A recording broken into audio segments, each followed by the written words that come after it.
David Licauco abay pinabulaanan ang ilan sa mga statement nitong si Miss Christy Permin patungkol kay Miss Barbie Forteza at ang kanyang pamilya. But before that, if you haven't subscribed yet to my YouTube channel, please don't forget to like, share, and subscribe at hit mo na rin ang notification bell for more showbiz updates.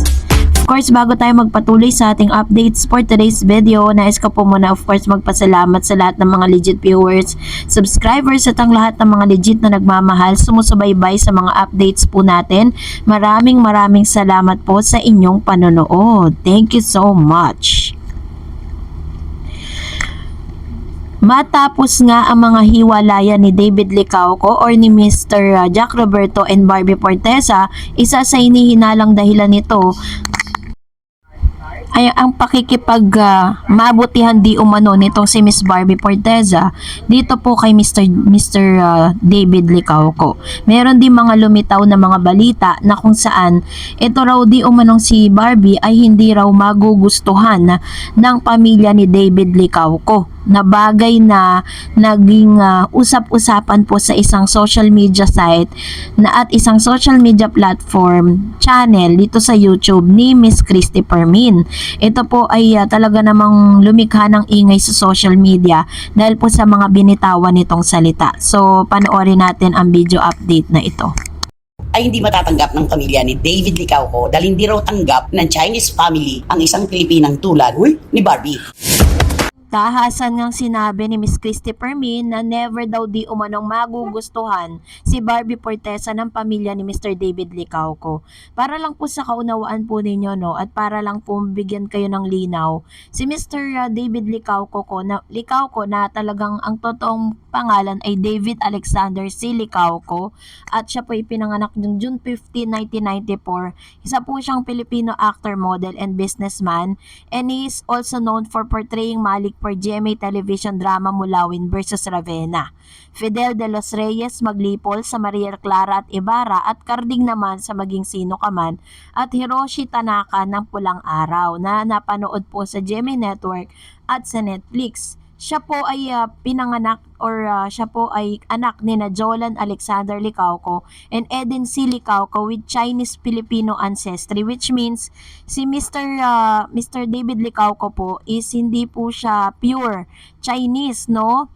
Isa po siyang Chinese-Filipino ancestry according po dito, no? He is also the second eldest among his siblings. His siblings are Elan Alexandra, Jean Arian May, and James Daniel. The latter two are both volleyball players and have previously played for the Ateneo Blue Eagles. He is one of the grandchildren of Jaime Licauco, an internationally known as parapsychologist, newspaper columnist, author, lecturer, and many more. So, ibig sabihin po, nasabi dito na hindi naman talaga totoo or pure na Pilipino or pure Chinese itong si Mr. David Licauco. And medyo hindi po nagustuhan ng ilang mga netizen ang sinabi dito ni Miss Christy Permin sa kanya pong showbiz updates, dahil meron pong mga recent photos and recent posts itong si Mr. David Licauco patungkol po sa kanyang pamilya na agaran naman na nilike at agaran pong pinusuan itong si Miss Barbie Forteza. So marami pong mga tumasang kilay dahil bakit daw pinangungunahan itong si Christy Permin ang magiging desisyon ng pamilya ni Mr. David Licauco. Well, in fact, wala pa naman pong napapabalita na totoong nanliligaw na nga si David Licauco with Barbie. Marami lang po mga espekulasyon na tila baga nagkakamabutihan na itong dalawang ito dahil sa tagal na rin po ng kanilang pagsasama sa taping, at sinasabi rin po na isa sa mga naging rason ng hiwalayan nila ay ang selos nga daw di umano at pagkawala ng oras nitong si Barbie Forteza dito kay Jack Roberto dahil po sa sobrang dami ng mga projects ni Miss Barbie. At sinasabi rin ng ilang mga showbiz critics na tila baga parang nagkaroon po ng parang nakaramdam si Mr. Jack Roberto ng pagkahiya sa sarili dahil sa tinagal-tagal nga naman niyang na-stuck, no, na wala po siyang any projects, ay talagang siya po talaga yung napag-iwanan, no, pagdating po sa karir or buhay karera ni Miss Barbie. Pero kung titignan natin, mas matagal naman talagang artista si Barbie Fortesa. Mas naunang nakilala si Barbie Fortesa sa showbiz kesa kay David or dito po kay Mr. Jack Roberto.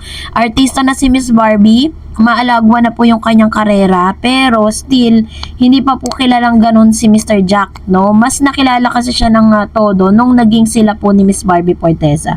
Kaya naman po talagang medyo na off ang ilan sa mga netizen ng sinabi po ni Miss Christopher Min, no? Parang dinesisyonan niya yung magiging damdamin po ng pamilya ni David Licauco kung sakasakali man na maging sila ni Miss Barbie Fortesa. Pero ngayon, as of now, is wala pa naman pong confirmation na talagang sila na or nanliligaw na si David Licauco kay Barbie. Ang nakikita lang natin is talagang maganda yung samahan nila ngayon. Mas naging close po sila at mas naging sweet sila sa isa't isa nung naging single na silang dalawa.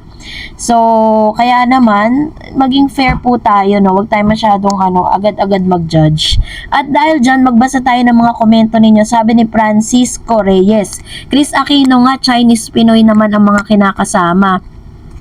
Akala kasi ni Barbie sobrang sikat na siya kaya ganyan ugali, trabaho lang siya ng trabaho.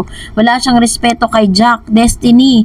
Wala talawa kung maghihiwalay sila. Gusto niya lagi meron trabaho, masisira lang sila dyan. Sabi ni Style Barbie. Ayan, to naman yung sabi po ng isa sa mga commentators natin sa comment section, ano? No, parang galit siya kay Barbie Fortesa. Actually po, yung mga comments po natin is parang may mga positibo, may mga negatibong komento. Pero sa akin, sa point of view ko kasi yung kaugalian na parang yung mga Pinoy o yung mga Chinese hindi pumapatol sa mga Pinay. Dati pa po nilang tradition yun. Parang nabasag na nga yung tradition na yun dahil marami mga Chinoy na sa Pilipinas. Marami na mga Chinese na pumapatol na rin sa Pinoy. Sabi po ni Theodora Champton, si David Chinese, mahigpit sa pera. Yaan mo na yan si Barbie kung siya ay matinong babae.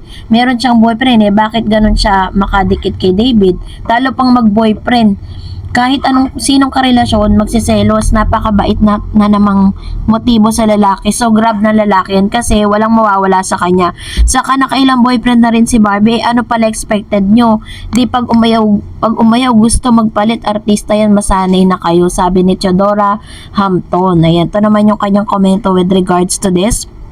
Which is tama naman, 'di ba? Kung sakasakali man is yun talaga yung destiny nila kung talagang hindi talaga sila magkakatuluyan in the future, hindi natin pwedeng pilitin kung yun talaga yung naging desisyon nila at dun sila magiging masaya. Kasi although masakit lang talaga dahil 7 years nga naman yung kanilang pinagsamahan. And sabi ni Miss Jade, bakit napapansin nyo si Sanya? Kapatid yan ni Jack. Kaya nangingialam siya. Ang tanong, bakit yung mga marites di naman kaano-ano? Bakit nga pakialamera? Di naman sila kapatid ni Jack. Ay, basta ako.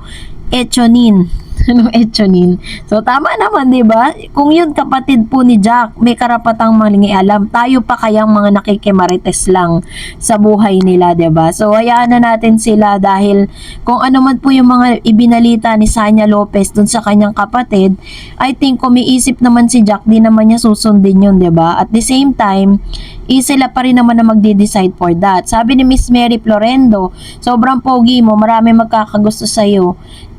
Kaya niyang pinalitan kasi in love siya kay David. Parang naging reserva na siya. Magkarinyo sa'yo. In God's time, He will give you the best. God bless. Ayan. So, ito naman yung kanyang komento with regards to this. Parang sinasabi talaga nila dito, ang daming nega patungkol kay Barbie, no? Sana nga lumabas na yung totoo kasi ang pangit lang, hindi kasi nagsasalita si Barbie lang kasi naglabas ng kanyang breakup post, pero si Jack wala siyang inilalabas pa. Baka malay nyo inilalaban pa nila, 'di ba? Sabi ni Heidi Manalo, nakakawala ka na Barbie. Sa lalaki manyakis, kabaliwan na bumalik pa, martir, sus, madami ka pang pwedeng pagpilian. Ito naman yung kanyang komento with regards to this, which is tama naman, 'di ba?